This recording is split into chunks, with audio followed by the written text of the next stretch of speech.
अपने YouTube channel success with आनंद पे आपका स्वागत करता हूं। देखिए, हम लोग ने आपके लिए आरओ विशेष पूर्वावलोकन की सीरीज लाई है जो कि भूगोल की है। अब इसमें हम एक चैप्टर कर चुके हैं, एक वीडियो बना चुके हैं, दूसरा वीडियो है अक्षांशीय विस्तार के ऊपर। तो पहला है पृथ्वी के केंद्र से मापी गई कोणीय दूरी को अक्षांश कहा जाता है। अक्षांश को अंशों, मिनटों एवं सेकंडों में दर्शाया जाता है। पृथ्वी को दो बराबर भागों में बांटने वाले 0 डिग्री अक्षांश को भूमध्य रेखा कहा जाता है। भूमध्य रेखा के उत्तरी भाग को उत्तरी गोलार्ध तथा दक्षिणी भाग को दक्षिणी गोलार्ध कहते हैं। ये 0 डिग्री भूमध्य रेखा है। ये उत्तरी गोलार्ध है और ये दक्षिणी गोलार्ध। ये दक्षिणी गोलार्ध है पूरा और ये पूरा उत्तरी गोलार्ध है। फिर से एक बात देखिए, पृथ्वी के केंद्र से मापी गई कोणीय दूरी को अक्षांश कहा जाता है। अक्षांश को अंशों, मिनटों एवं सेकंडों में दर्शाया जाता है। पृथ्वी को दो बराबर भागों में बांटने वाले 0 डिग्री अक्षांश को भूमध्य रेखा कहा जाता है। भूमध्य रेखा के उत्तरी भाग को उत्तरी अक्ष गोलार्ध तथा दक्षिणी भाग को दक्षिणी गोलार्ध कहते हैं। ये देखिए उत्तरी गोलार्ध और ये दक्षिणी गोलार्ध। ये 0 डिग्री भूमध्य रेखा। यदि अक्षांश रेखाओं को 1 डिग्री के अंतराल पर खींचा जाए तो उत्तरी गोलार्ध में 89 अक्षांश रेखाएं तथा दक्षिणी गोलार्ध में 89 अक्षांश रेखाएं होंगी। इस प्रकार भूमध्य रेखा को, जो ये भूमध्य रेखा होता है, ये बीच वाला 0 डिग्री भूमध्य रेखा को मिलाकर अक्षांश रेखाओं की कुल संख्या 89 + 89 + 1 179 हो जाएगी। किन्हीं दो समांतर अक्षांश रेखाओं के मध्य की दूरी लगभग 111 किलोमीटर होती है। भूपृष्ठ पर उत्तरी ध्रुव एवं दक्षिणी ध्रुव को मिलाने वाली काल्पनिक रेखा को, जो पृथ्वी को दो बराबर भागों में बांटती है, उसको प्रधान याम्योत्तर रेखा या ग्रीनविच मीन टाइम कहा जाता है। यह रेखा लंदन के ग्रीनविच शहर से गुजरती है। फिर से देखिए, यदि अक्षांश रेखाओं को 1 डिग्री के अंतराल पर खींचा जाए तो उत्तरी गोलार्ध में 89 अक्षांश रेखाएं तथा दक्षिणी गोलार्ध में 89 अक्षांश रेखाएं होंगी। इस प्रकार भूमध्य रेखा को मिलाकर अक्षांश रेखाओं की कुल संख्या 179 हो जाएगी। 89 + 89 + 1। किन्हीं दो समांतर अक्षांश रेखाओं के मध्य की दूरी लगभग 111 किलोमीटर होती है।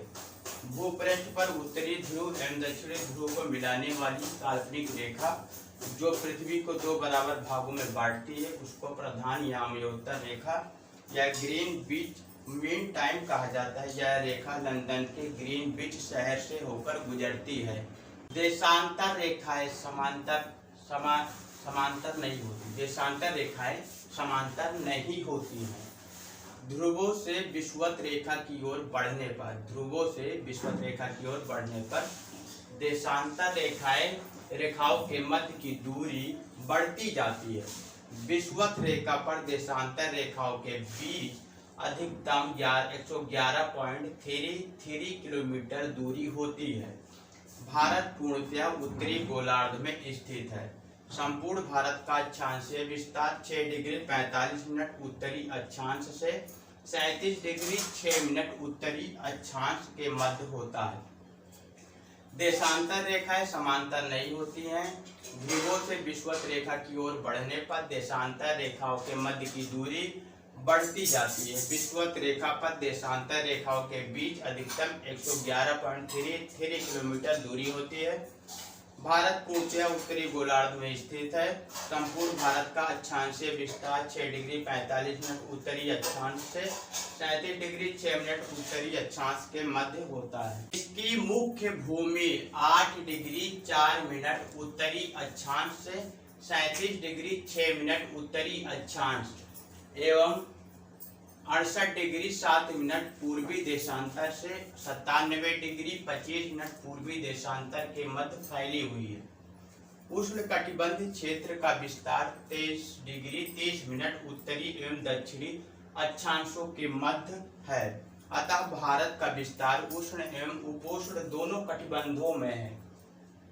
0 डिग्री अक्षांश से उच्च अक्षांश 90 डिग्री अक्षांश की ओर जाने पर दिन और रात की अवधि में अंतर आता है। फिर से देखिए, इसकी मुख्य भूमि 8 डिग्री 4 मिनट उत्तरी अक्षांश से 37 डिग्री 6 मिनट उत्तरी अक्षांश एवं 68 डिग्री 7 मिनट पूर्वी देशांतर से 97 डिग्री 25 मिनट पूर्वी देशांतर के मध्य फैली हुई है।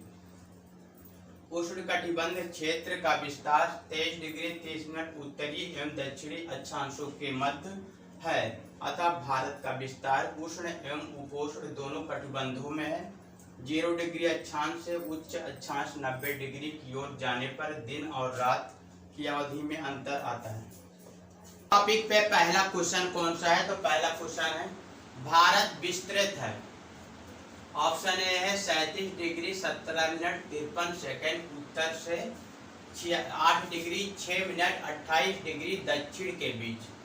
Option B 37 degree 17 minute 53 second उत्तर से 8 डिग्री 4 मिनट 28 डिग्री दक्षिण के बीच। या option C 37 degree 17 minute 53 second उत्तर तथा 8 डिग्री 28 मिनट उत्तर के बीच।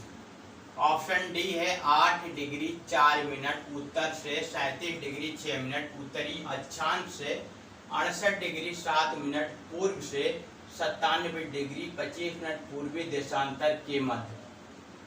तो ऑप्शन जो सही है वो है डी नंबर। कौन सा? डी नंबर ऑप्शन सही है हमारा। डी नंबर ऑप्शन सही है। प्रश्न 2 है, सिक्किम से गुजरने वाला अक्षांश निम्न में से किस एक से भी होकर गुजरता है? Option A Rajasthan, option B Punjab, option C Himachal Pradesh, option D Jammu Kashmir.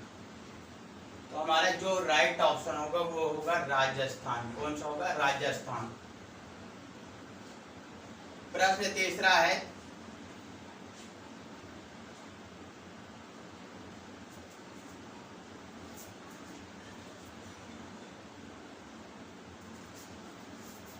प्रश्न 3 है, जिस जिले से 70 डिग्री पूर्वी देशांतर रेखा गुजरती है वह है जोधपुर, जैसलमेर, धौलपुर, नागौर।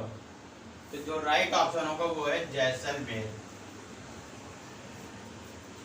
तो वीडियो अच्छा लगा लाइक कीजिए, शेयर कीजिए एंड कमेंट कीजिए।